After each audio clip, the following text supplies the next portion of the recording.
This is the first podcast from my channel. Pretty exciting stuff. I have Marina, Vander, Heyden with me in this podcast. She is the founder of an app called Sprowt, which does guided meditation and things of the sort.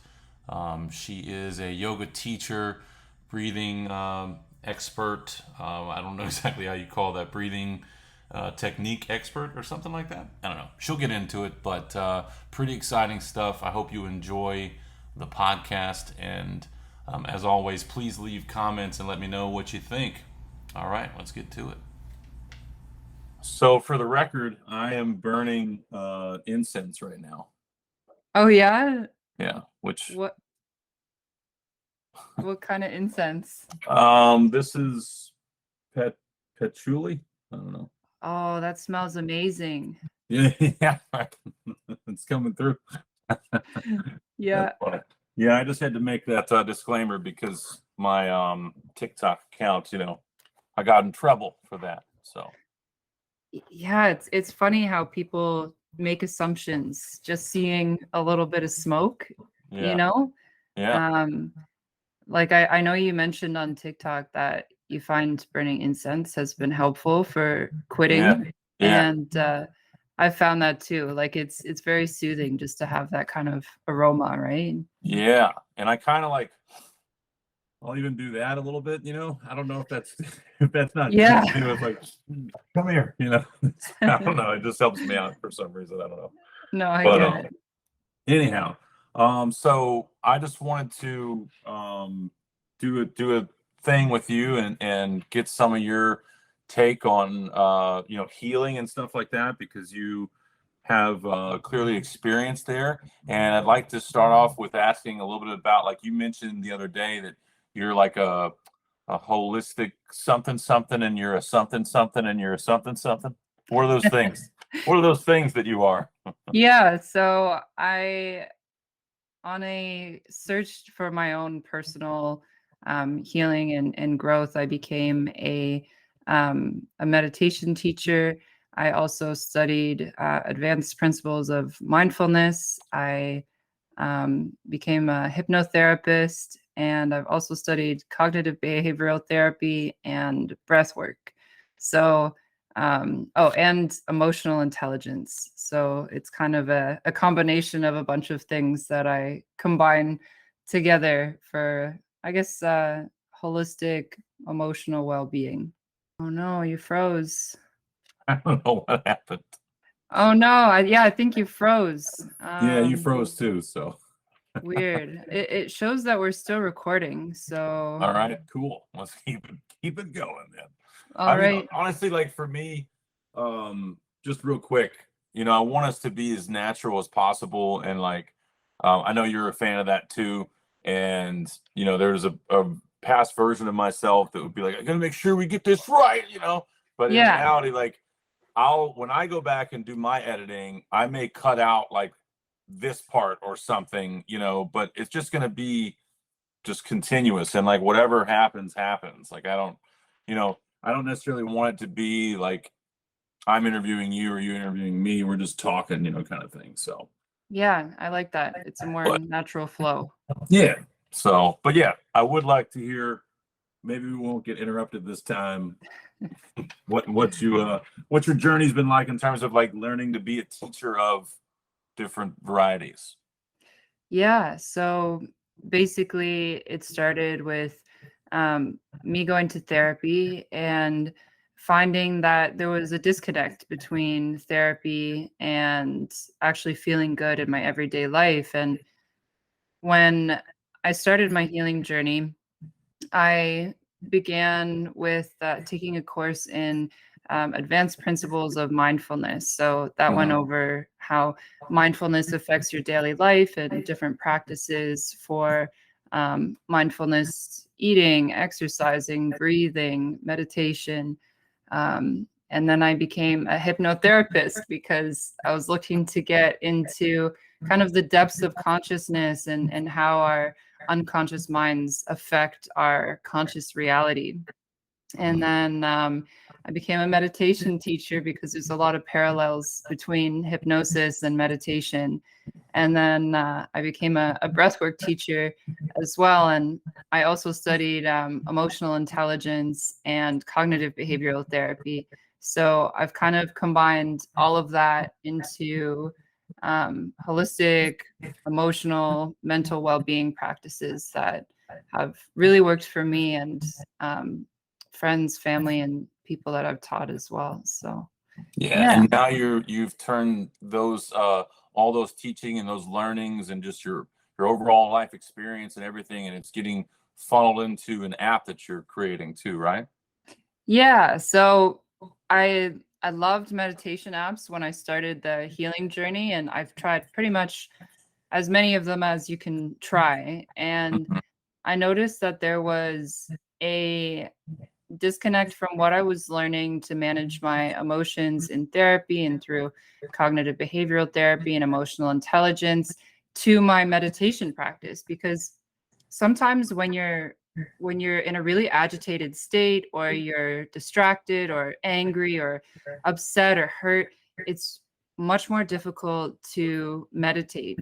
And I've even heard some experts say that mindfulness, when you're in these emotionally charged states, can sometimes come across as like emotional avoidance, like you're trying to avoid your emotional experience.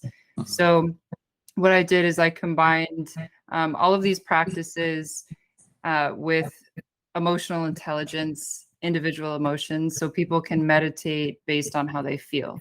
Mhm. Um, the whole goal is to transcend the meditation practice to bring the benefits of meditation, mindfulness, and emotional intelligence into your daily life as well. Yeah, okay. Yeah. So now when you asking you like in terms of the definition of meditation, in my opinion, like it depends, and there's different forms Yeah. of it. I think that, when I talk to people about doing meditation, what I first started doing was I would go out to the pier and I would just look off into the distance and do like deep purposeful breathing. Not I wouldn't be doing any particular breathing technique. I would just be doing deep purposeful breathing and trying to feel the emotions of what I was grateful for and just run through those things and even like, yeah, man, you got that, and those kind of thoughts. And then whenever a negative vibe or something would come up, I'd be like, no, no, no, no, this is my gratitude time. This is my time to tap in, and like, Yeah. or I would just sit there in awe and looking at nature and watching the birds and being like so beautiful and stuff like that. So it's not, I was not doing the traditional sense of, the thing or whatever, but I Yeah. still feel like that's a form of meditation. Would you agree? Oh, I totally agree. And I think just like you, there's so many different types of meditation, right? There are thousands of types of meditation that you can practice. And I think it depends on what works for you. Like some people can't sit still at first. Like you can do walking meditation, take a walk in nature, and ground yourself in your senses and what you see and hear and taste and touch and feel. Or you can sit and watch your thoughts as they arise, or practice gratitude, or whatever works for you. I think it's Yeah. just a matter of practice. And I noticed that, I don't know if this was your experience, but it was definitely mine. When I started meditating, I noticed myself questioning if I was doing it right or wrong all the time. Yeah. Yeah. Um, but then like it takes a lot of time to actually feel comfortable doing it. I don't know if Yeah. you found that. Yeah, no, when I first started, I told myself like, or I thought to myself that in order for me to be meditating, I needed to either have my eyes closed and not be thinking about anything, or I Yeah. needed to be listening to a guided meditation and following the stuff, which I still think there's value in that. And that's one of the great ways to do some healing, right? Is like guided meditation with your earphones in and whatever Yeah. your setting is, sort of thing. But like, my sister, for instance, she says like that she meditates when she works out, and she's like a super go go go go go person, and like not I don't know, I don't really feel like that's maybe it's a form of meditation, But like if you're someone who is constantly, you know, you got your appointments you got to do, you got to be here, you got to be there, you're answering all these people, and your day is just manic, right? And then all you do is like do an intense workout or something. You're spending time with yourself, which is good. You need that, but I don't feel like it's really like any form of actual meditation though. Versus, I think with meditation, there has to be a level of stillness and peace. You mentioned walking in nature, right? But you're not like going for a fucking like quick jog or power lifting. You know what I mean? Like, Yeah. what's your take on that? Yeah, I've heard a lot of people say that too. Oh, the gym is my meditation. And so, well, I agree. Certain activities can be very meditative, like working out or painting or building something or y- you know these when people say that these kinds of activities are meditative, I think they mean that they kind of enter a state of flow, right? Like, Right. A flow state. Yeah. yeah, but it's not necessarily being still with yourself, kind of tuning Right. your attention inwards. It is in a way, but I think the essence of meditation is kind of a non-doing, just being with yourself, letting whatever comes up come up, and noticing with non-judgment and curiosity, and not trying to avoid or escape your feelings or thoughts. It's almost like a way to get to know yourself better.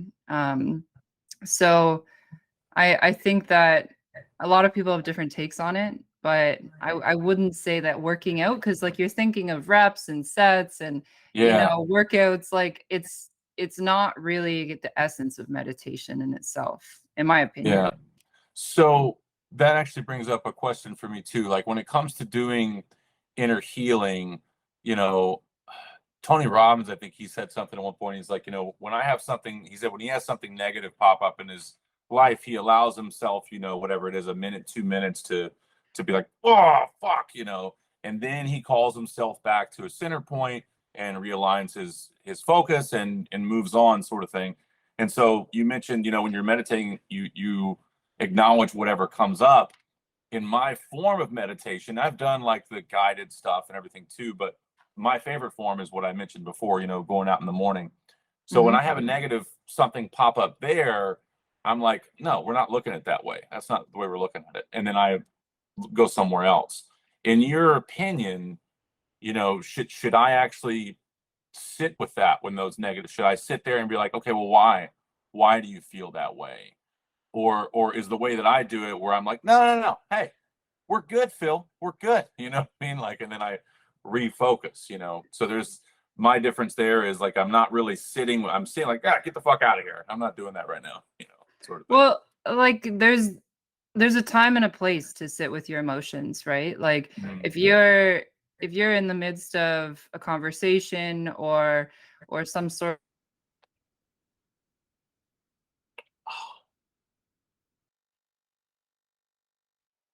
right? So It kind of froze up there for a second. oh no, what was the last thing you heard? You're like, and then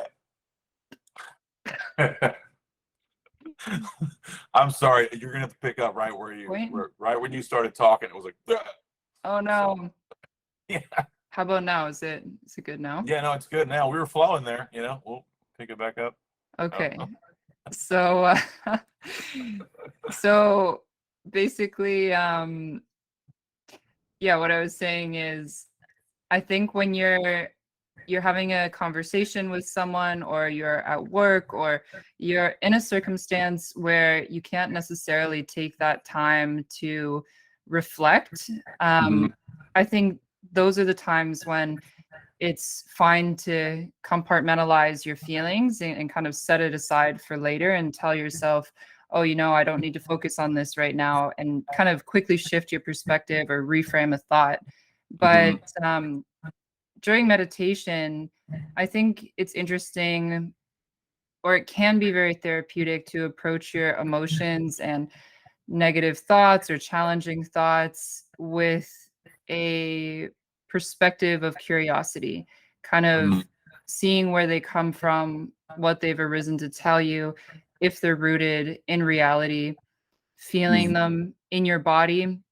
And sometimes when we're feeling very charged emotions like anger, that's when it's really beneficial to do a walking meditation or to exercise or move through it physically and then meditate on it after, because you can kind of transform that energy, kind of let it out first, right? Yeah. So it's Okay. nuanced. So talking about like inner child healing and stuff, I mean, I know like everything ties together in some way, right? So Yeah. I'm kind of feeling based on what you're saying here now that maybe when I'm when I have that whatever come up and I'm like, get out of here, and maybe I don't say it like that, but I'm like, no, we're gonna go over here.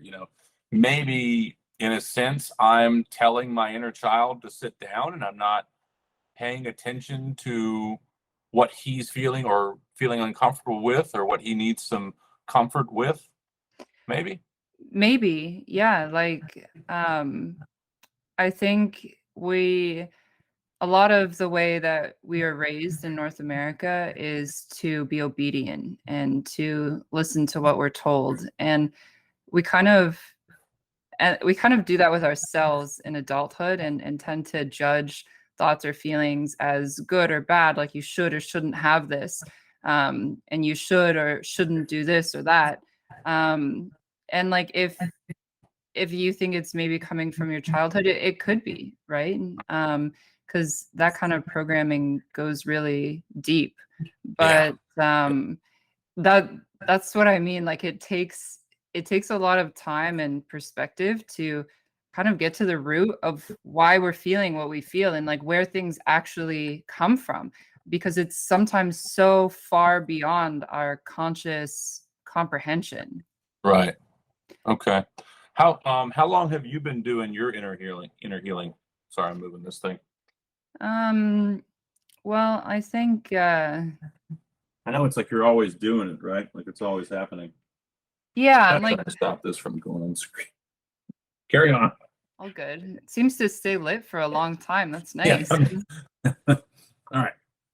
Sorry. Um, how long have I been doing my inner healing? Well, I think it's been a long process. Because I didn't think that I needed healing or therapy for the longest time until I really noticed reactivity and kind of compulsive behaviors and substance use affecting my life. Mhm. And um, it's been it's been a few years that I started getting into yoga, and I noticed that I would feel really, really good after a yoga class. And sometimes I would cry during yoga, or I would, get really angry, or I'd start laughing, like emotions would just come up, and it was confusing at first. But Uh-huh. um, that's when I kind of noticed the importance of healing practices, self-regulation.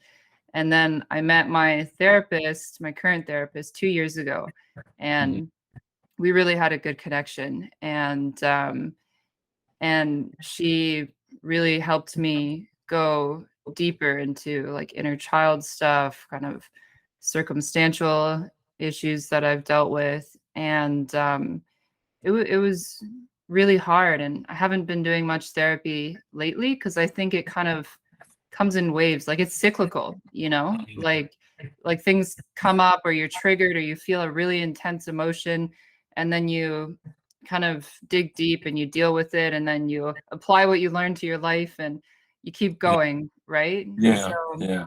I'm still on that journey. Like I, Yeah. s- I still notice, like, I guess, shadow parts of myself come up and Yeah. affect me in ways that I don't want. But it's like the journey of being human, I guess. Yeah, we all that's why one of my biggest messages that we all have inner healing to do, and Yeah. even when we begin and we could be doing it for years and years. And yeah, there's this guy, Aubrey Marcus, that a friend of Yeah. mine turned me on to. You're familiar with him. And I was watching this thing he did on ayahuasca yesterday, and he was just talking about how like he was saying like I'm still I still have these moments where I'm like, I don't know what I'm doing and I feel uncertain. Like, what I'm saying? Like, this dude's been doing this shit for a while, you know what I'm saying? And he's Yeah. still, so it's a journey, but, and there's work involved in it. But the one thing that I'll say is that I wouldn't trade the path of this healing and light, whatever you want to call it. I would not trade this path for, there's not much I would trade it for. Let's say that. Like, it's brought me so much value. And more often than not, the beautiful thing is when you have these moments where it's like, bleh, you now are like, wait a minute, that's not who I am. I don't have to be that. That's just a thought, or that's just a feeling. Yeah. I just need to look at it and figure it out. Like, it's not like you don't feel like, woe is me, the world is, all gone mad or whatever. Like, it's just, it makes you feel more at peace. I feel more like Mother Nature has always been there for me, and she always will be now, Yeah. going down that journey, and so I feel safer, even though it's like, what the fuck's going on, but I feel safer with it, with the path. I know what you mean. What do you think inner healing means to you? Um, well, in general, because my whole thing has been predominantly talking about quitting weed and like, or maybe you would benefit from quitting weed, et cetera, case by case basis. And the ones that would benefit from it are, definitely people who need inner healing. But I really think that we all do in some degree. But you know, in terms of just the average person, it's because of growing up with certain parents, whether they appeared to be loving or not. Maybe it was something they did with a sport, related to one sport, and that shit got buried in there. The kid was playing a sport and the dad was like, bah! And then that shit just fucking stuck forever and it was never addressed. And now, who knows? Or it could Mhm. be not having parents, or it could be movies you watched growing up, or the government, the news, just, all that stuff. Like, we are a product of society, whether it's our parents or siblings or relatives or friends or whatever. Yeah. That narrative. And so that's the healing, is like waking up one day and being like, wait a minute, like they were like, a lot of people, they were wrong. That's not the way the world works. You know what I'm saying? And so it's like Yeah. giving yourself compassion. And from a man's perspective, you know, you're always taught by movies and everything else that if you're going to cry, you're a pansy, or Mhm. whatever other word you want to use there, and that it's a feminine thing, and dudes would make fun of you. But then you look at it, you're like, well, the guys that are making fun of you for crying are the ones that probably should be crying, because they're making fun of you because they're broken, but they're just covering Yeah. it up with all this stuff that they identify with, and Yeah. it's, so everybody's different.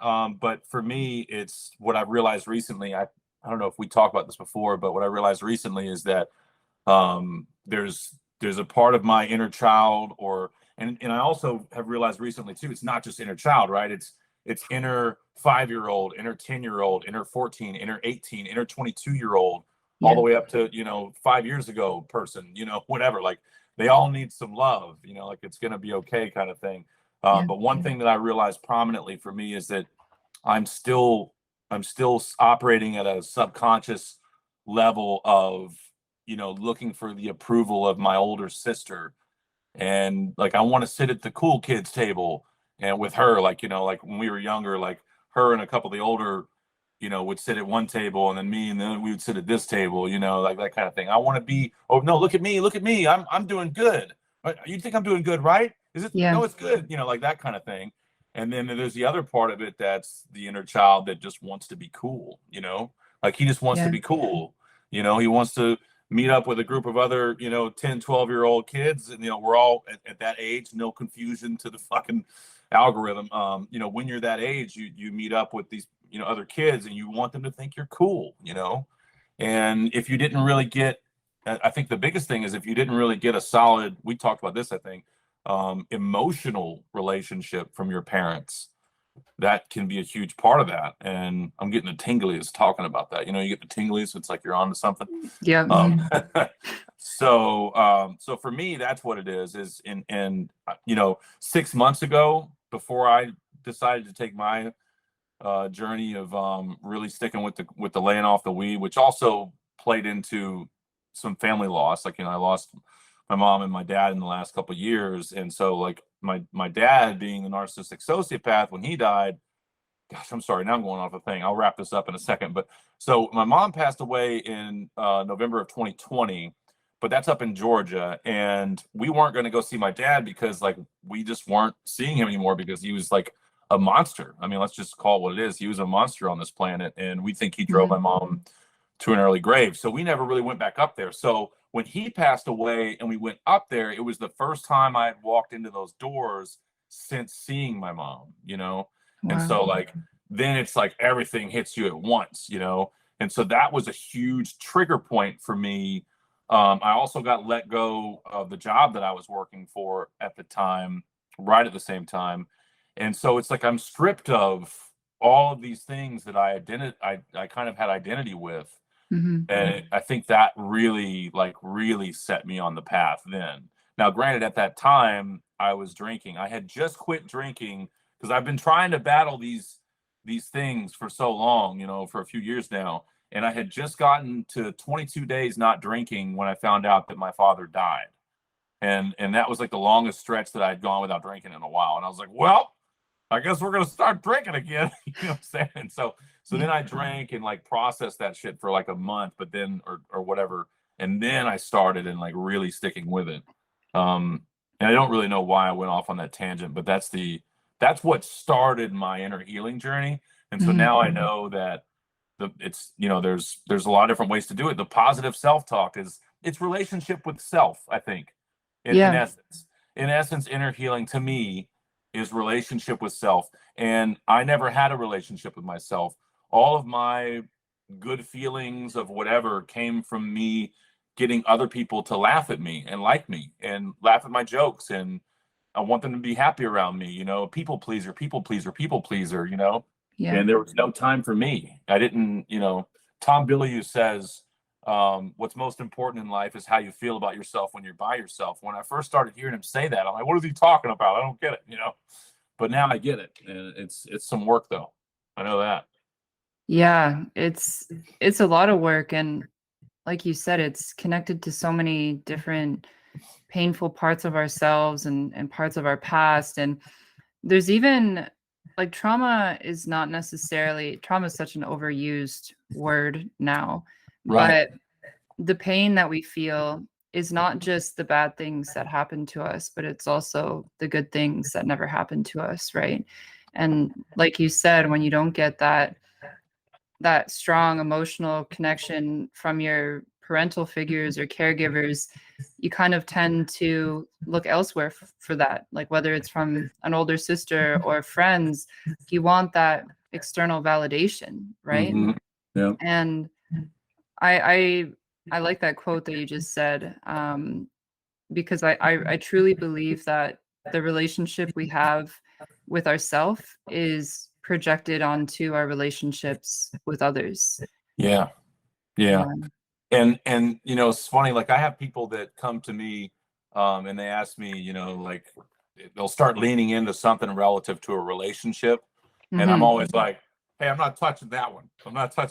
Like I've got a lot of advice there, but I don't want any crazy exes coming after me, you're the reason that sort of thing. But I'm a firm believer that, until you really have a good relationship with yourself, the relationship you have with someone else is just you filling a void. I mean, I know what you mean. And it doesn't mean that relationship can't be a happy one. It doesn't mean that those two people can't live out their life together and have plenty of good memories and beautiful kids and all of that stuff, And maybe that's what they're meant to do on this particular existence. You know what I mean? Like I believe that tapping into the spiritual world, right? That there's baby souls, there's adolescent souls, there's early adult souls, and there's old wise souls, here. And the baby souls are, the assholes on the road that are running off the highway or whatever, I don't know. But there's certain people that if they're happy, fine. But it's like, I don't know. Are you really happy? I don't know. Yeah. It's kind of like they don't feel whole by themselves, so they search for someone else to fill that void, like you said. Yeah. And then it kind of becomes this pattern of codependency. And a lot of this happens outside of conscious awareness too. Yeah. And it you know, like you said, we can feel totally fulfilled. Well, not, I mean, I don't think we could ever feel totally fulfilled in a codependent relationship, but Yeah. we can feel content, we can Yeah. feel pleased, Yeah. but it's totally different than getting to a point where you feel totally whole and your partner is just adding to it, you An know? accentuation of that. Yeah, like Yeah. bringing out the best parts of you, accentuating it. Mhm. And yeah, that's it's difficult like to go into all these levels, right? Because Yeah. Yeah. yeah, it's Yeah. I mean, like, honestly, like when someone says something to me, like in the relationship sense, I'm usually just going to be like, well, are you happy? Like, are you really happy? yeah, Are you happy? You know, like, sort of thing. And I'm like, yeah, I'm happy. It's like, all right, well, that's good. You know what I'm saying? Like, but then, like, I don't think that, I'm going to help everyone. I want to help as many people as I can. And partially that's for my ego. And it's also for the betterment of the world, because if we bring up the spirit of others, we bring up the spirit of the world too. But that being said, I know that, like, my content creation is not, I'm not necessarily trying to reach everyone. I'm just like, so when I'll get some comments where they're like, well, yeah, but blah blah blah blah blah blah blah blah blah blah. And I could sit there and go, well, that's true, but this and this and this. Instead, with those people, I'm just like, hey man, if you're happy, that's great. All the love. And yeah, I move on. But the ones that engage and go, man, Phil, you're speaking to my soul, man, blah blah blah. Okay, cool. I'm here to help you because you're already, like, it feels like you're here. We're already kind of like in the thing. I'm hmm not going to battle anyone to try and, get them to come down a certain path. And it's not that I'm not trying to say like my path's the best path, but it's like, it's not even my path. It's our path, right? yeah. If we all just look inside ourselves, what I mean? I don't know. Oh, I totally know what you mean. And there's so much that we learn from others too. Like, Yeah. it's easy to blame others for failures or challenges in our lives, but we could also switch our perspective and see how much we can learn from others and kind of expand our perspective to see what they've been through and like kind of empathize with people and notice that even I get hateful comments on my videos sometimes, and it it makes me upset. Like, no one wants to see hateful Yeah. Right. comments, right? But Right. I realize, like, if someone has the energy to think such a nasty thought and commented on a total stranger's video that they know nothing about, like, that person must be in a lot of pain, you know? Yeah. Right. Yeah. Yeah. That's true. And they don't even know it half the time.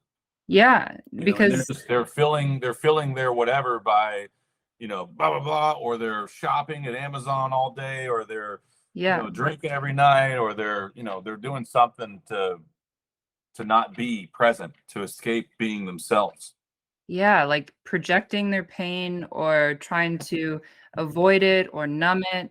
And like I see that often in others now because I noticed it in myself Yep. for a long time. Like after I got out of an abusive relationship, um, yeah, like I said to you before, I went to a few therapy sessions. I thought I was fine. And then it was just smoking cannabis every day, drinking every day. And I was functional, right? Like I Hmm. had a job, I was Yeah. doing well, I seemed relatively fine on the outside, but Hmm. on the inside, it was just I didn't want to be with myself. I didn't want to be with my thoughts and emotions. I Yeah. wanted to escape them at all costs. And then I put the labels of, oh, I'm anxious, I'm depressed, right? But it's like, Hmm. why am I anxious and depressed? Like there's so much pain that I endured that I kind of just slapped the label on of anxiety and depression and thought drinking and smoking would help me, right? Like it would relieve my pain, when in reality I was just covering it up, avoiding it, right? Yeah. So it Yeah. it's not a pleasant reality to reflect on, because it's it takes a lot of courage to look at those dark parts of yourself, your shadow, and be aware of them, and also meet them with compassion, you know? Yeah, for sure. I Yeah. think that, and I'm no doctor, obviously, or scientist by that or whatever. I'm neither of those things or any of that. But based on like what I've seen and what I feel, there's a lot of different things out there, ADD, ADHD, whatever. And not to make light of it, there are people out there that have that and they're going through a rough time. I had my version, my own version of anxiety that I battled. But I just feel that no matter what it is, theoretically, we can go within and practice different inner healing techniques, meditations, breathing exercises, certain things, how we eat our food. There's all these different things that we can do, that if we do these things and we believe in the power of ourselves Mm-hmm. and like really believe it, that we can heal. And it Yep. may not be immediate, but I think that there are people out there that instead choose to escape and not think about that as an option, and instead cling to, well, no, Mm-hmm. no, no, it's because I have this. It's Mm-hmm. because I have this that I do this. So that's just what it is. And Yeah. it's like, and then I see these people and like they get super defensive, and it's just like, hey man, I come in peace, I'm just saying, like, maybe I'm wrong, but have you ever thought about maybe looking at this? Because if you go down this road and it works, as I've seen it has worked for many people before, I always talk about Dr. Joe Dispenza. I know you probably know him, right? Dr. Mm-hmm. Joe Dispenza. He's done he's helped countless people like beat all sorts of stuff with the power of the mind, meditation, etc. And it's like, wouldn't you want to at least try something like that? You know? It's Yeah. like, I don't know, but I don't know. Not everybody's meant to go down the path, I guess. And everyone has their own timing too, right? Yeah, that's fair. Like, That's fair. Because if someone came to me, I was thinking about that before. If someone came to me like a year and a half ago or 2 years ago and was like, hey man, this is the way, do this and this and this, I'd be like, get the fuck out of here, man. You know what I'm mm-hmm. saying? Like, because Yeah. it's like you want to find it yourself, you don't want someone else to show you. And I think that's kind of the same thing with the comments that I get, the ones that are, man, I just leave them alone. But the ones that are like, oh man, I think the universe put me here. Okay, great, dude. I'm all for it. Let me help you however I can, sort Yeah. of thing. But, Yeah. And like sometimes we're not psychologically ready to right. deal with certain memories, or certain pain, like um even I don't know if you listen to Tim Ferriss. I used to listen I to have, him much more, but yeah. he came out and said that after a trip on ayahuasca, he remembered being assaulted as a very young boy, and like this came up when decades later, Yeah. and like that's the function of our brain. Like we purposely forget, or um, compartmentalize these parts of ourselves or these experiences to survive. We don't want to remember the pain, because we Right. need to live, right? And that's why a lot of therapists I know, they say that they have clients come in their 40s, 50s, 60s, talking um, about their childhood, or experiences they had very early in life that they had completely forgotten until decades later. Yeah. And I think like it's so important to remember that people can only meet you as deeply as they've met themselves, Yeah. and to have patience and respect for everyone's individual journey, Sure. because judging someone and criticizing them, and um like people that are truly awake have no interest in judging those who sleep, right? Right. Right. Yeah. And I think that for me, my older self, it's all a journey, right? My older self, like I remember as a kid, we pulled up to like a red light, and this kid on his bike was outside, and we were like 18, and this kid fell down, and we all started laughing at him. As a kid, I was like, fuck, blah blah blah, laughing at him and shit. And like now I think back to a memory like that, and I'm like, dude, that poor kid. And I Yeah. don't even know if he heard us, but we were in the car getting a big chuckle at this kid's expense.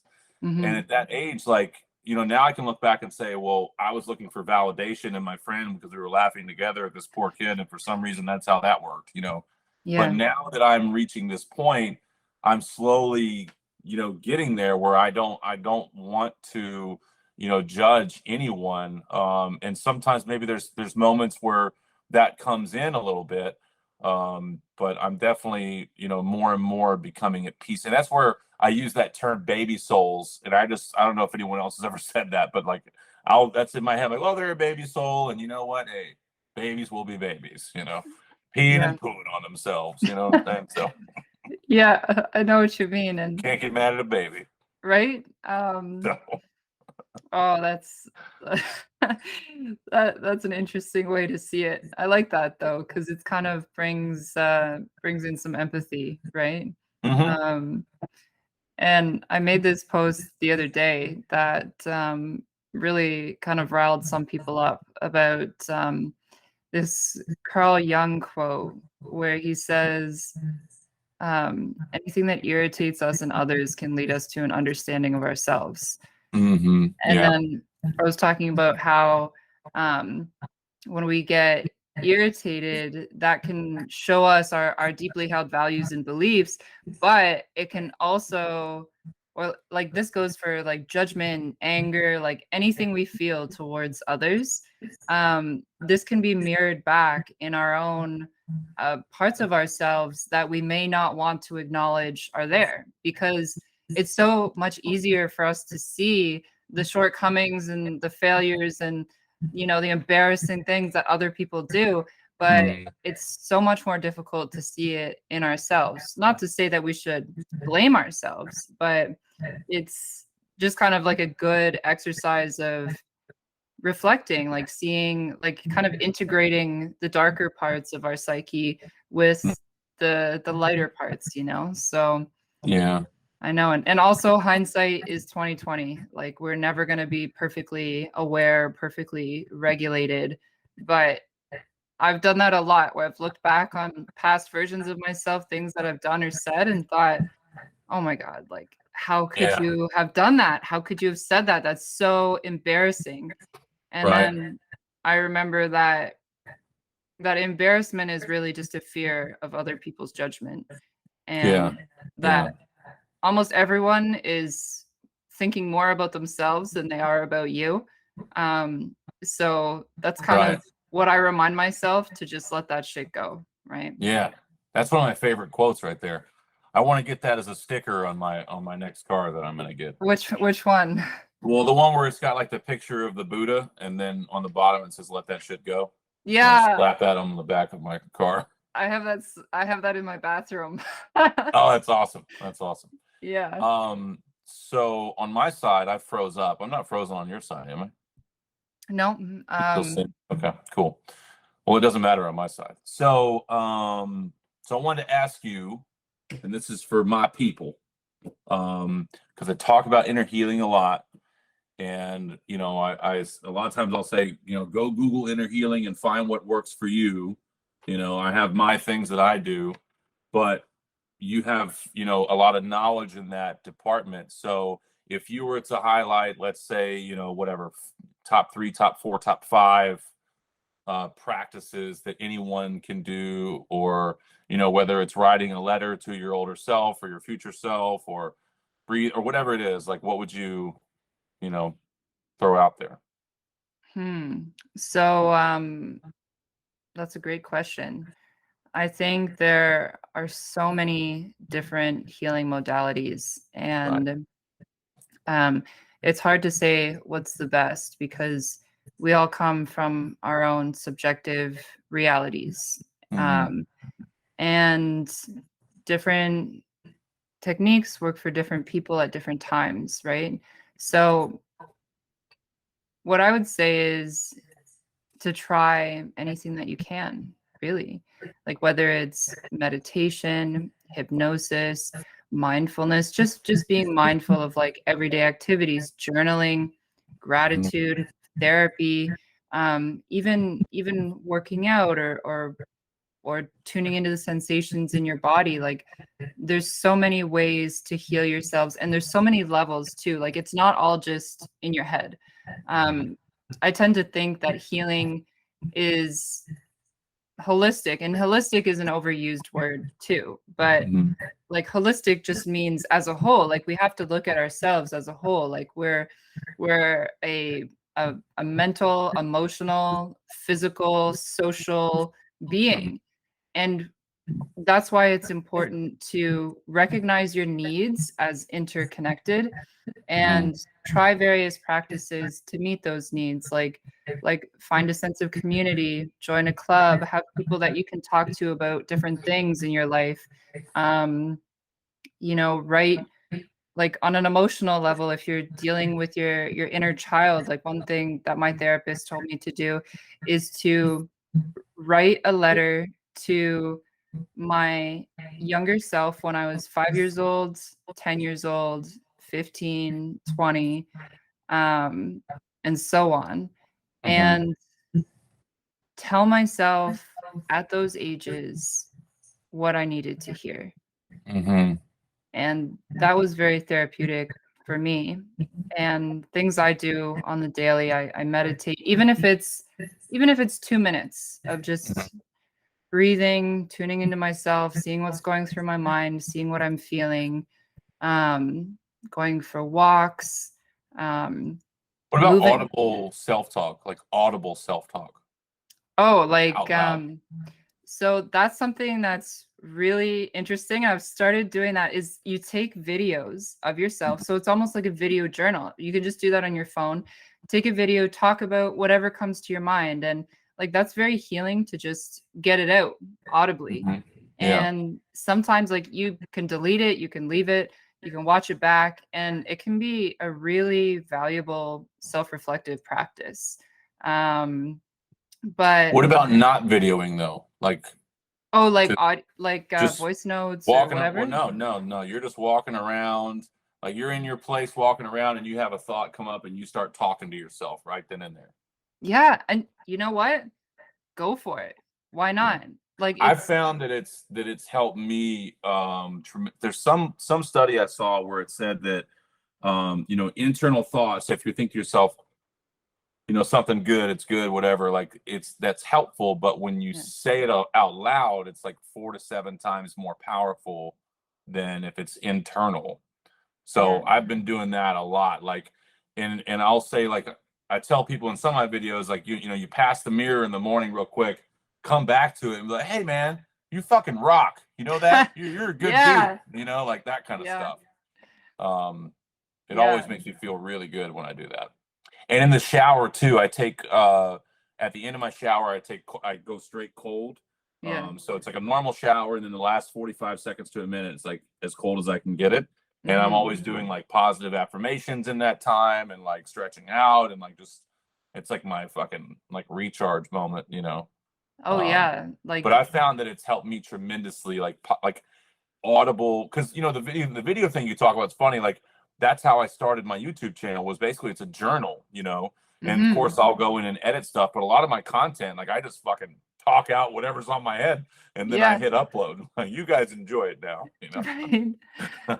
No, I like that, because like even just speaking something out loud, like expressing yourself verbally, like we're so often taught to, oh, watch what you say, don't say that, say this, like like we kind of like compress ourselves, and just to even sometimes it's helpful to just scream or like yell into a pillow, or just let it out, or sing or hum, or singing good stuff.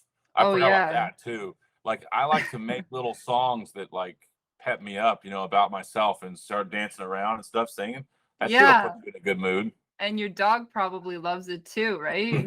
Yeah, yeah. I know my my bird, he I started singing, and I don't judge myself if it's good or not, but he gets like right into it, like whistling, singing Yeah. along, and feels like we got a little party going on. That's awesome. I love it. That's good Yeah. stuff. So, and cold showers too. It's cold showers, like there's so much research on cold exposure therapy Hmm. being so good to get you back into your body, help you feel present. There's also increasing your immunity, but it kind of like, I read this book, Dopamine Nation by Dr. Anna Lemke, where she talks about the pleasure pain balance and how it's so important to find balance in our age of indulgence, because we're surrounded by pleasure everywhere we look, Hmm. and our lives are more comfortable than ever. And consciously subjecting yourself to that kind of pain and discomfort, like cold showers, exercise, like vigorous breath work, that can be very, very healing as well. Yeah, yeah, On like a neurobiological level as well as a spiritual level, right? yeah, yeah. Yeah. Um, so meditation, journaling, positive self-talk, cold showers. What about for you, for instance, what kind of screen time do you have in your average day? Oh, yeah. I try I try to be mindful of it, but Hmm. it's hard because, like, you don't just have social media on your phone. Like, I also like to read books on my phone. I listen to audiobooks, YouTube videos. Um, of course I have an app. So I try to keep it as low as I can, but sometimes you just get sucked into that vortex, and Yeah, yeah, you just lose so much time, and then you look at your screen time, and it's embarrassing sometimes. yeah. Like, um, I mean, the biggest thing I say, if we stick to a general, are we learning? Are we creating? Are we communicating? yeah. Right? If you stick in those three, well, fuck, you're doing better than a lot of people. You know what I'm saying? Because I think that the real bad shit is when you're just mindless scrolling, or you're Oh, yeah. watching reality TV or shitty movies that like fuck with your head. I only Yeah. watch lighthearted comedies now. Yeah. Like, I won't watch anything else because I know that it fucks with my head somewhere subconsciously. Yeah. Like, straight up, dude. Like, no offense to anybody on here that's watching this shit, but when you watch horror movies and stuff, that shit gets in your head and it fucks with you a little bit. I mean, that's my Oh, belief. it I don't know. it does for sure. And Yeah. I love thrillers, like psychological thrillers, because I Yeah. just like I love that feeling of kind of being like, messed up in my head. But then always, like you said, like I'll have weird dreams about it. I'll have like the odd paranoid thought, like, Mhm. what was that noise? Is that someone in the basement? Or, Yeah. I have a um, neighbor that's the first time I started talking to her, she's sweet as pie, has a nice newborn kid and everything. And I first got in a conversation with her, and she alluded to that she watches, well, she was saying something about, well, I'm worried about this and this in the neighborhood. I was like, oh, it'll be fine. She goes, well, I'm always watching these crime dramas and stuff and blah blah blah. I'm like, Jesus, well, that's the problem. Stop watching that shit. You know what I'm saying? yeah. I don't know. But And the thing yeah. that I've found in my research that's most important is like the first hour we wake up and the Oh, yeah. last hour before bed, and Yeah. that we should strive to wake with the sun and go to sleep with the sun in some form, at least if nothing else, by what light we see. Right. So when the Yeah. sun goes down, try to use candles versus, Hmm. or at least low light. Like, we don't want to have Yeah. the Warmer, ambient soft. shit. Or like when you Yeah. first wake up, you don't want to come in and turn on all the lights and shit, Yeah. or look at your phone at that point, because that's like one of the worst times to look at the blue screen is when you first wake up, Oh, because it yeah. can really fuck with your like overall everything. Your circadian rhythm, Yeah. your eyesight. Like, I know that if my phone is beside my bed at night or in the morning, it's like a habit. Like I will reflexively reach for it and, you Mm-hmm. know, click on the apps, go through, scroll, right? So I've had to create that physical barrier where I leave it on my desk every night on the other side of the house. So Yeah. it's away from me physically, and then it makes it easier to be more mindful. Like, okay, I'm gonna read a book before bed. I'm gonna, you know, not look at screens in the morning. I'm gonna do my morning routine before I look at my phone. Yeah. Because we're so attached to our devices. Like that book, Dopamine Nation. The author says, um, our phones are the modern hypodermic needle, delivering digital dopamine 24/7. And it's Yeah. so true. Like Yeah.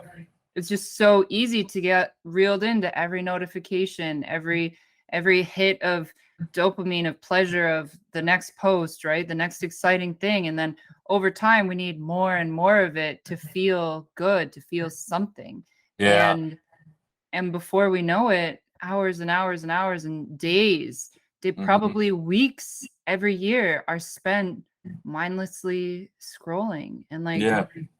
what could we be doing with that time that would serve our best self, It's right? like we're not controlling the direction of our cognitive awareness when we're in it. Like it's like if you get in there for a moment, like for instance, us right now, right? We're using a screen to do this.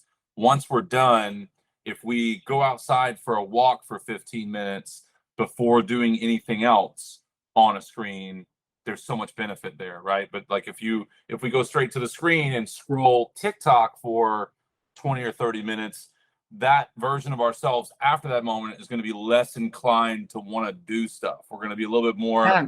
sedated, a little bit more meh, you know what I'm saying? So, Yeah. um, Like it's sometimes we see it as like, oh, I'm gonna just go on TikTok, I'm gonna scroll for a little bit, Instagram, whatever. And then, you know, an hour goes by and it's like, oh shit, it's already an hour. And then you kind of think, oh, well, I've already been scrolling. I may as well keep scrolling, watch video, do this, do that. But like I noticed when I notice that impulse to scroll or to go on my phone, and then I let it pass, I do something else. mhm. And when I make that decision, it's kind of like a domino effect. Like then I'll want to exercise, then I'll want to go for a Right. walk, then I'll want to write or journal. Like it's you know, the patterns that we repeat every day we are ingraining in our brain. Yeah. We're ingraining those pathways into our brain, whether we like it or not. And I think that's why it's so important to be conscious of the patterns that we repeat. Yeah. Yeah. Yeah. Um, so now, just real quick, as far as the weed thing is concerned, when you came off of the weed, what were your withdrawals like, and how did you manage them? Oh, so um I was I was smoking every day for the last 5 years. After I got out of an abusive relationship. And it was only at night. And, you know, I figured, oh, it's like a joint a night. It was fine, right? Like it helps me You fall never were asleep. like an all day. You weren't an all day smoker. It got to the point where it was occasionally all day, but I couldn't, like when I was working in mortgages or finance, like the numbers like would get jumbled and I couldn't Mm-hmm. like I just couldn't do that.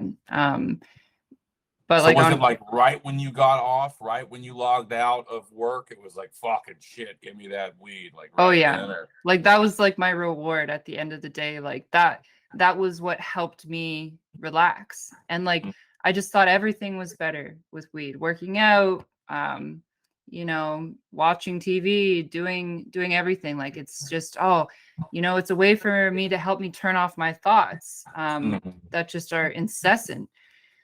And it became a habit. And it was definitely for me, I thought, oh, it's just like I kind of started it as from a place of like, oh, this is pleasurable. It makes me feel good.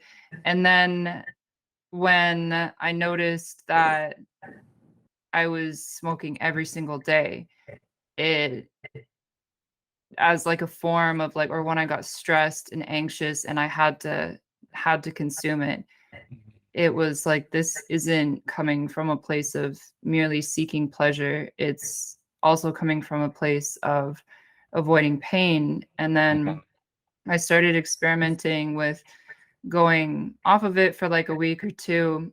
And like I would have so much more clarity in my day, and I would have better dreams, and I would remember my dreams, and I would I would just feel more energetic. And I realized that like it for me it was kind of gradual. Like as I was going to therapy, I was still smoking every day at nighttime.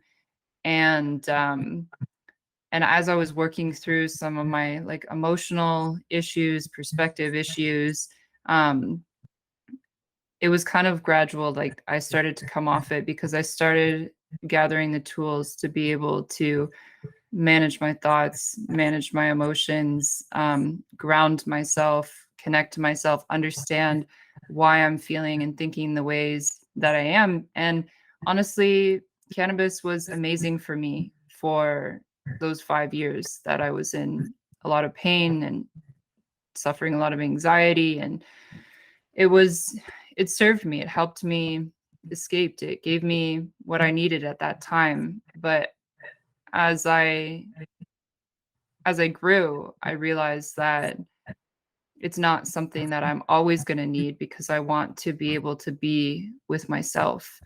And now when I use it occasionally, it's very intentional. Like Right.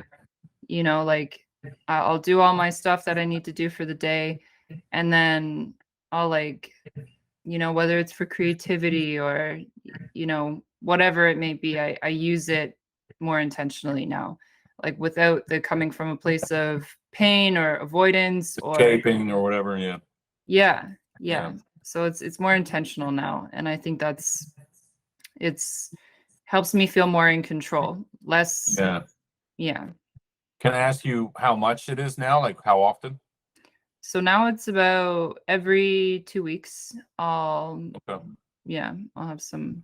I'll usually smoke it. Vaping really hurts my sinuses, and I've had bad experiences with edibles. So Yeah.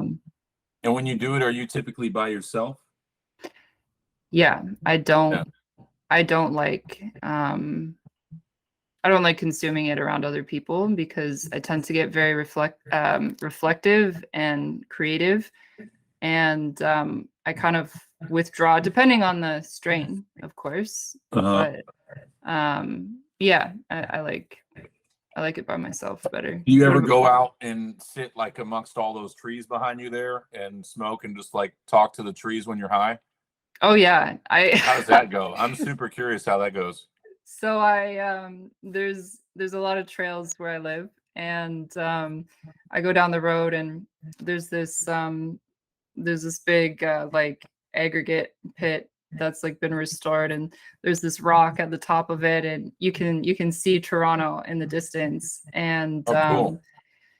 and I take a walk up there, and I'll have a little bit, and I'll just look out on the distance and kind of reflect, think about life. And I noticed that when I use it in that intentional way, I seem to get like, I seem to notice kind of the beauty of nature more, and I feel Yeah. more connected to nature. Like it seems like it's hard to explain, but I feel like this connection to nature. Like I can see the trees as having their own form of consciousness, and I Yeah. can see the beauty and diversity of all the plants and the animals, and how they all interconnect in their own chaotic yet Yeah. perfect way. Right. And it's something that's more difficult to do when you're not when you don't have that substance for like a altered state of consciousness. Yeah. So in a sense, in those moments, you're more present with Yeah. nature than you would be. And so see, like I can see that, and tell me your opinion on like your life, but like when I was smoking weed every day, sun up to sundown, I was not present, right?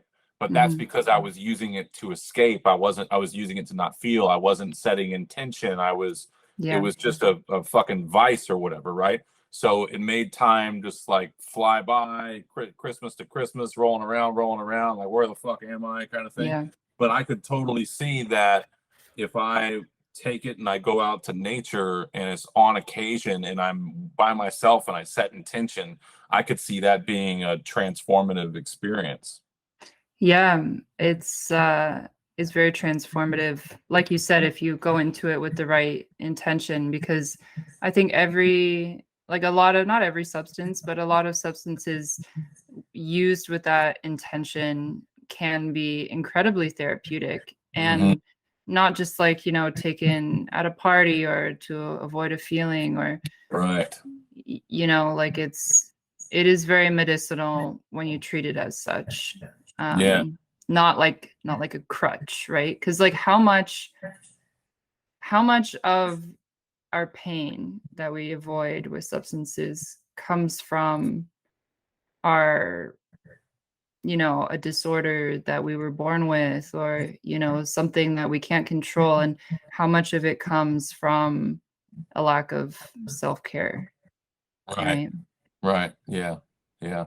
That's like my biggest thing is I'm just trying to get people to take a moment, and some people they're not ready to hear it, and that's fine. My Yeah. shit's not for everybody. But as far as withdrawals are concerned, did you have like upset stomach? Did you Oh yeah. have, like what was your withdrawal experiences? My appetite was shot for a while. Yeah.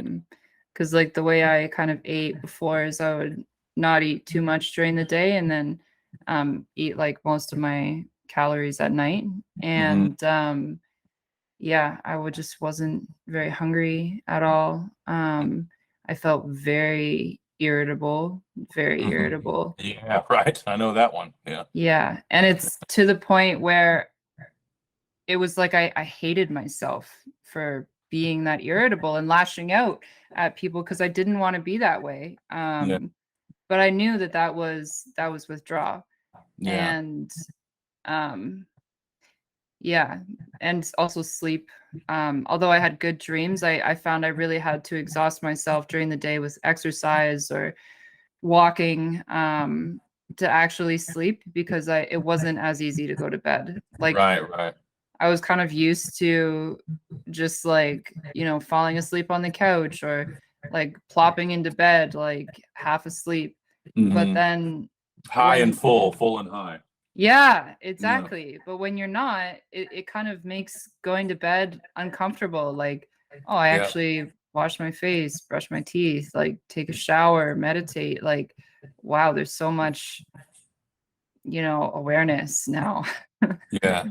Yeah. Yeah. So, when you're going to sleep now, are you typically like reading a book and then passing out, or do you do like kind of like a little meditation right before bed, right before you sleep? Yeah, so I usually read a book before bed, and then I do like a little meditation. I reflect on my day. I always try to reflect on at least one good thing that happened during the day, Right. and then I kind of like in my mind I bring up like the most important thing that I need to do the next day. Hmm. And then sometimes I ask myself if there's anything I'm pondering or anything that I need to figure out. I kind of meditate on that and ask for answers in my dreams. Oh, um cool. Cool. yeah. Have you had lucid dreams? um I've bordered on lucid dreams, Yeah. but like lucid dreams, I guess that's like when you can control your dreams, right? Like you can. Well, I think so. It depends on whatever, but to me, I think lucid dreaming to me means like when it's just so fucking real. When it just Yeah. feels like, wow, that was not one of my normal dreams. That was like I was there. like that kind Yeah. of, you know. Oh, I very often have those types of dreams. And Yeah. like there's been occasionally moments of I'm aware that I'm dreaming, but I Oh, haven't quite gotten to the point. Like it's not really something I'm trying to do is like yeah. be fully aware in dream mode. Yeah. Because I think that just like dreaming is kind of beautiful in itself to kind of just let Yeah. your mind do whatever. Yeah. Yeah. Yeah, and people ask me like a lot, like why are the dreams, so nutty when you come off? I like to think that if you've been using weed for a long time, you're escaping, you're bottling emotions, and it's like when you come off of it, your soul is finally able to breathe a little bit. Yeah. And so it's like because it's coming off, it's like holy shit, all this stuff's just coming out, and so that's why you have so many Oh yeah. dreams when you first come off of it or whatever. It's yeah. Oh, and nightmares too. I when I quit I had a lot of nightmares. Mm, It was also from um a very unfortunate experience I had with someone in my life.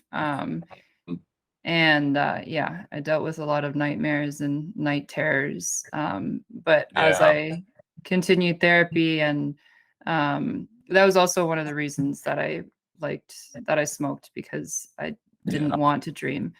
And yeah, as I continued therapy and I started reading more on dream interpretation and symbols that dreams present, they started going away. So yeah.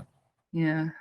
We got to do. I'd like to do this again at some point and dive deeper on, the dreams and the spirituality and I'd really like to go down that road at another time with you for sure, if that's something you'd be up for.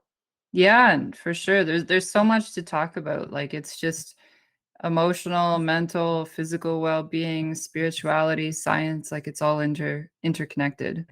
Let me maybe potentially get closer to wrapping up with this question or whatever. Michael Polland, have you seen or read his book, or have you seen the new Netflix thing? Or Oh yeah, I haven't seen the Netflix thing, but I've read his book, How to Change Your Mind, and yeah, it's very good. so have you entertained psilocybin, or have you done it before? Or Yes. okay, Um, yeah, I'm like an amateur mycologist. I love um not even just like what does that psilocybin. term mean? So it's someone that studies fungi, mushrooms. Okay. Oh shit. All right. Cool. Yeah. So I love Paul Stamets. He talks a lot. He's like one of the world's top mycologists, and he talks a lot about not just psilocybin mushrooms, but like medicinal mushrooms for other purposes, mushrooms for environmental purposes. It's just fascinating. Um, Hmm. and also, did you know that we share 52% of our DNA with fungi? Oh wow. Yeah. Uh, Yeah. So and no, I have that's I have definitely experimented with like once a month or what?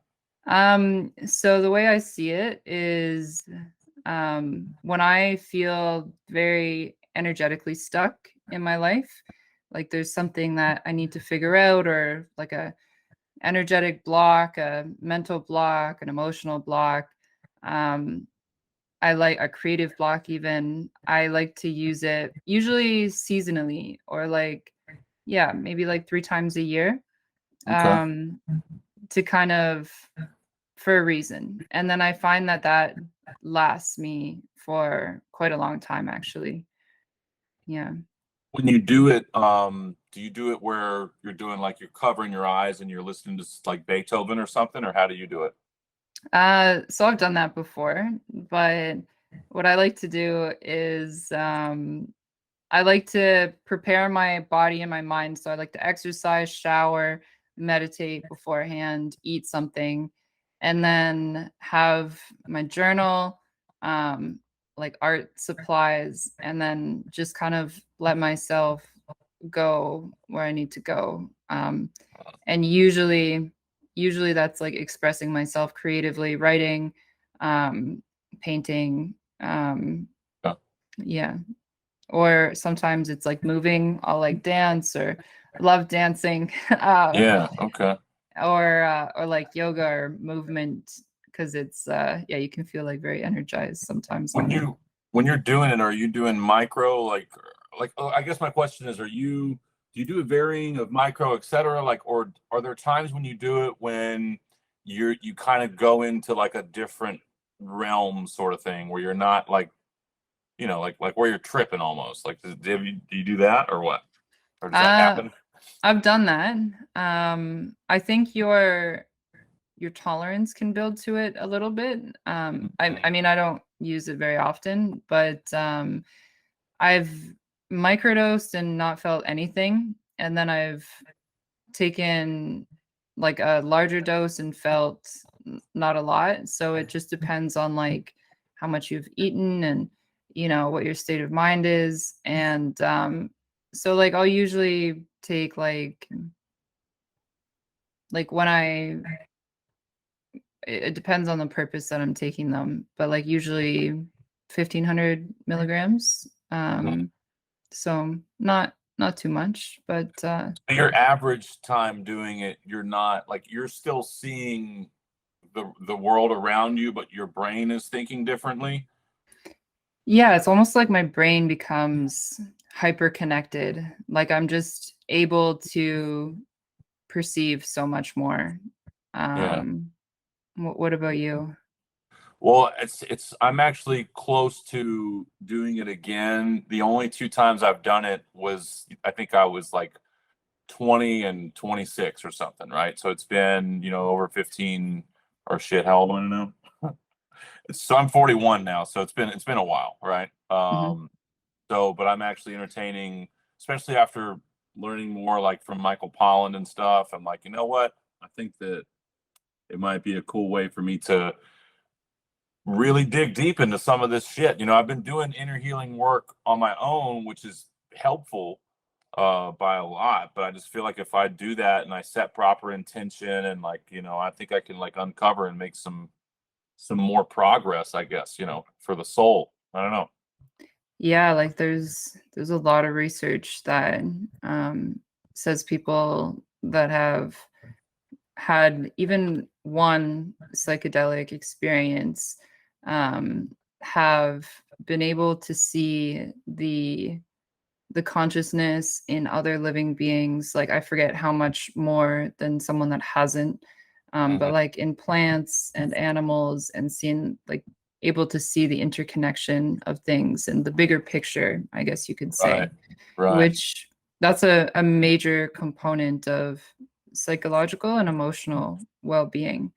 Yeah. Um, Yeah. and I know personally, I feel much more connected to nature um, when I take them. But Yeah. I have taken them before, like recreationally, and I've not had good experiences. So, Was that mean you um, were with other people or something? mhm, Yeah, because I've yeah, heard like you got to be really mindful of like what people are around you. yeah, like I would never do that again. Yeah. Um, yeah, it's very they're very powerful. It's a very powerful substance that should be treated with respect. Yeah. Yeah. Yeah. Same Yeah. with ayahuasca. Have you ever done that? No, I haven't. Have you? No, but after watching that thing with Aubrey Marcus that I think he recently put this video up on his like pages and stuff. It's like 30 Mhm. minutes long, but I'm intrigued. I mean, I've always kind of been intrigued about it, but like I'm even more intrigued now. But like, it's the same thing where he talks about you want to be super mindful of who is leading you along that. I think even more so than shrooms. Yeah, like it's even like peyote too. Mhm. Like I would eventually like to try these things, but like the person administering it, the people Mhm. around you, the environment, like the context is all so important to consider. Mhm.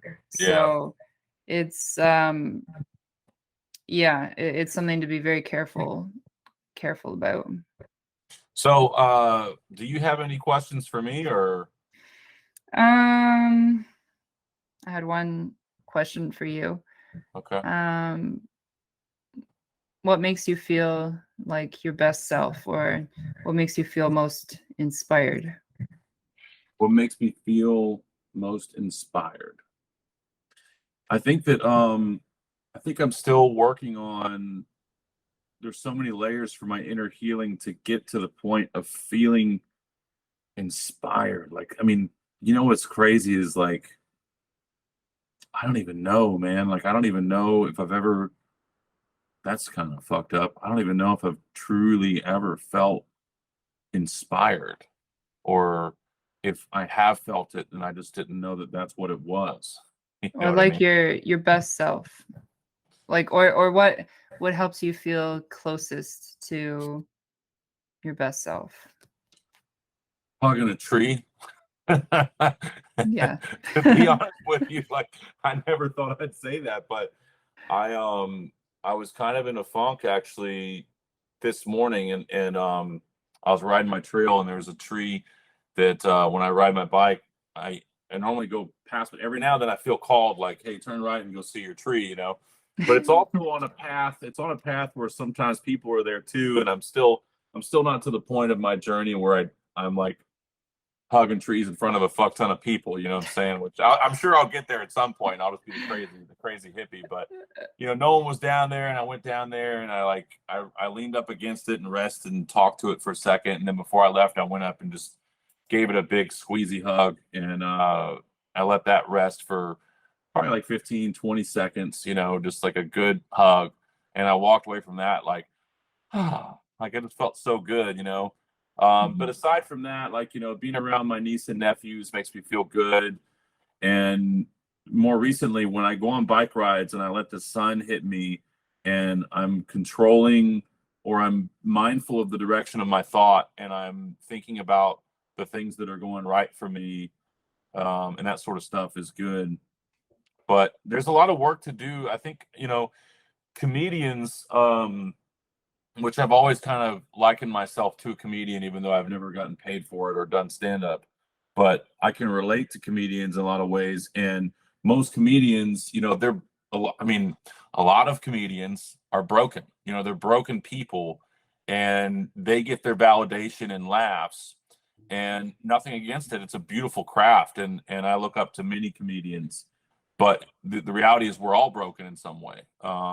And I think that I can relate to that in a lot of ways where it's like on the outside self, you know, being in sales and whatever, hanging out with friends, you know, I'm always the joyful guy, but on the inside, it's like, do I really know what living is? You know, I don't even know myself kind of thing. And so I've only begun to open those doors.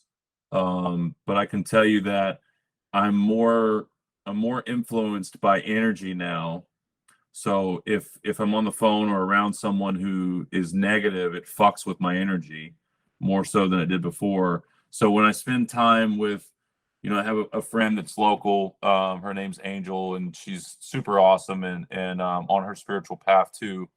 She's like my soul sister. When we hang out and like we're you know having good talks about the universe and stuff and being around nature and everything, like you just feel good, you know, and like Mhm. I think that I'm less inclined to want to go climb a corporate ladder now, you know, with my awakening, you know, and I think that happiness for me is just continuing down this road because I know that each day that I go down this road, my happiness is going to grow and I'll find more things that inspire me. Um, but I don't really know. Like it's fucked up that I don't really know how to answer your question. Um, I but I do think it's enjoy our conversations though. yeah, no, I think it's like you said, it's a lot of different things, right? Like, um, and it's kind of a continual process of finding that happiness within ourselves and not attaching it to so much external, right? Yeah, that's like the old self. I don't know if you've ever looked at my little avatar thing, but it's like the newer me is like the cartoon head holding the hand of the old me, and the old me's got this face like he doesn't want to go anywhere, you know. Yeah. And so like that's kind of like the idea behind that, right? And Yeah. but slowly but surely, like I'm getting there, you know, and like it's a lot. It's a lot because it's decades of me being, you know, it's almost like, to be honest with you, like it's almost like I've been an actor um for the majority of my adult life. And not in the sense of I wasn't real with people and I didn't tell people the truth. I've never really been like a liar of any. I mean, sure, we've all told white lies in our life, but I'm a very real, candid person. But it's almost like I've been putting on an act of, yeah, man, I'm a good guy, and I got stuff going on, you know. And it's like, no, you don't got shit going on. You don't even know yourself, you know. And so it's like almost being or you know, it's almost like I turned 18 this year, you know, and I actually now I'm an adult, quote unquote, whatever. Now I'm figuring out the work, you know, now I'm here, you know. Yeah. And it's an interesting process, I'll tell you that. But and to the outside world, you know, there's plenty of people that I know in my life, you know, that you know, and some of them I don't even know if they see this stuff or not. A lot of them do, a lot of them don't. 'Cause, you know, like on YouTube, you don't know who's seeing your stuff or whatever. But I know that there are people in my world who, if they were to look at everything in my life on paper, they would be like, "Dude, what the fuck are you doing, man?" You know what I'm saying? Like, you know, like how are you making it? Are you what's going on? You know, like Yeah. for instance, I sold my car and bought an e-bike to just buy me a little more time because I've been healing too, you know. I mean, it's been a lot to heal from. And I just wanted to buy myself a little more time. And I was like, fuck it, I'll just be a hippie for a while. So I scoot around town on an e-bike, you know. And I remember telling a buddy of mine, you know, that, and he goes, well, how are you getting places? You know, and I was like, well, I just ride my way. Well, what about your job, man? You know, what are you doing with that? And I was like, well, you know, I'm kind of like not working too much right now. I'm just kind of, you know, well, you know what I'm saying? Like he's just like can't process it, you know. Yeah. So to a lot of people, I may seem like I'm a nut, but I on the contrary, I'm only now finally starting to figure out what being alive is, you know. Yeah. And so that if I guess a long-winded way to say what inspires me is Mother Earth, you know. Mhm. Let's say that. She inspires me, and knowing that I am a part of her, you know, the same as you are, and the same as you and I are a part of each other, you know, and like that's it gives me comfort because I was always a mama's boy. The tears were trying to come up, but I'm not gonna let them. I was always the mama's boy, you know, and I think that that's kind of like the divine thing with the universe too, right? Like I feel like everything's divine, even though some people would argue that, but I'm a crazy person, I guess. So, um, you know, it's like I got that awesome mom son thing. She passed on. I coped with. I grieved, et cetera, et cetera. But now it's like in my awakening process, I'm like, wait a minute, that was just teaching me what the love of Mother Earth is. You Mhm. know, it's that, but it's divine and it's everywhere and it's always, you know, and like finding that comfort. That's what inspires me, I guess. And trying to get other people who are ready to see it. But there was some wise guru that said, you know, when you start to go down an awakening path, it's not your responsibility to go to someone else and be like, hey, you know, instead it's to shine your light as bright as you can and as bright as feels good to you and inspire others to go down their own walk, you know. Yeah. So I guess that's what inspires me. Lead by example, right? Yeah, right.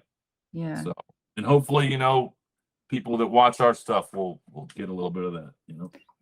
Yeah, and that's the aim, right? And Yeah, just kind of continuing to feel, heal, and grow, which is that's why my TikTok handle is that. yeah. Um, It's a great fucking TikTok handle. It's good stuff. Thanks. And Yeah, like continuing to do that and share what I learn along the way and um, hope that my message can resonate with people. yeah, yeah, Because I think like the ultimate form of fulfillment is being in service to others. Yes, for sure, for sure. And you Yeah. know, in closing, I'll say too, like when I first started going down this journey, I was thinking dissolve the ego, get rid of the ego.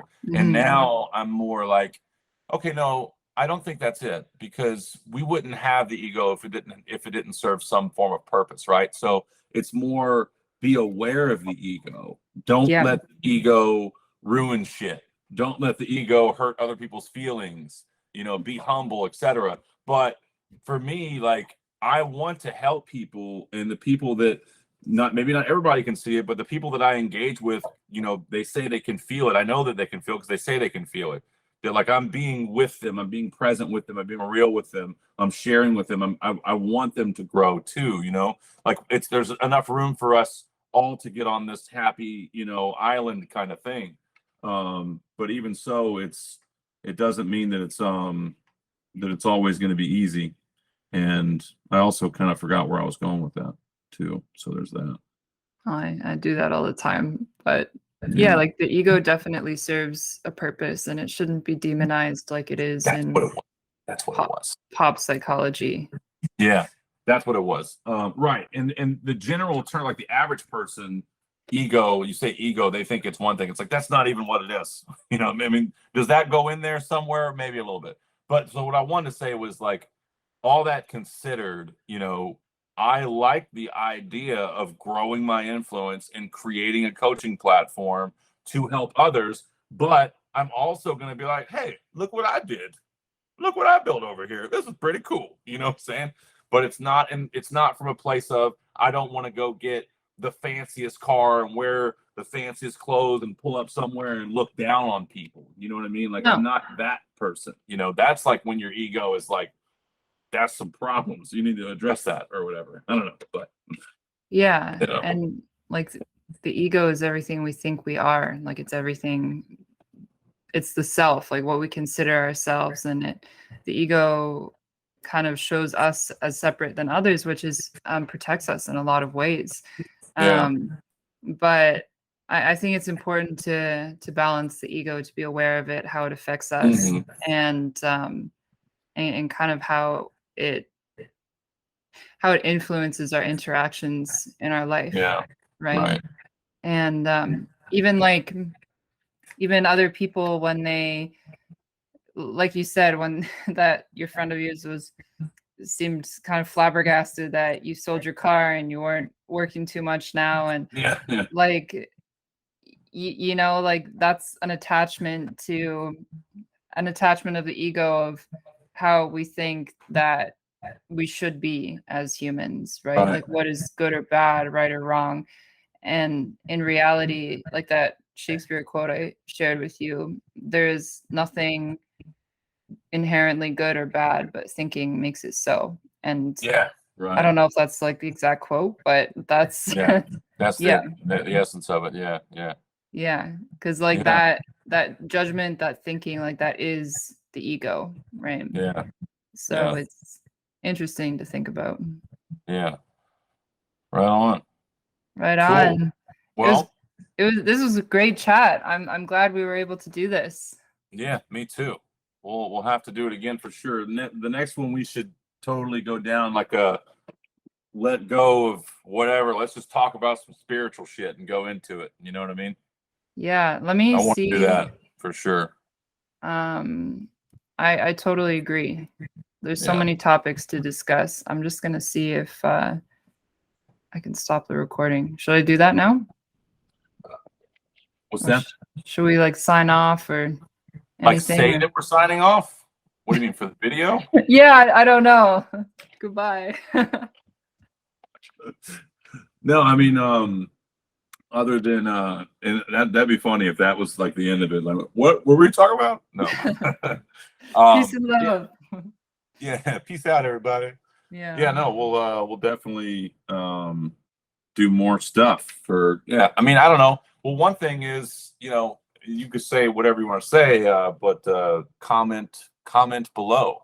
Comment below what you think about this interaction between Marina and myself. Yeah, We'd love to hear your thoughts as well. what should we talk about? Yeah, right. Yeah, topics That stuff. welcome. Cool. Do you have a YouTube channel too? I'm planning on starting one. So Okay. Cool. yeah, Right on. maybe I'll have that going next time we talk. But Yeah. yeah, great chat. Just you wait in me again. Just you wait.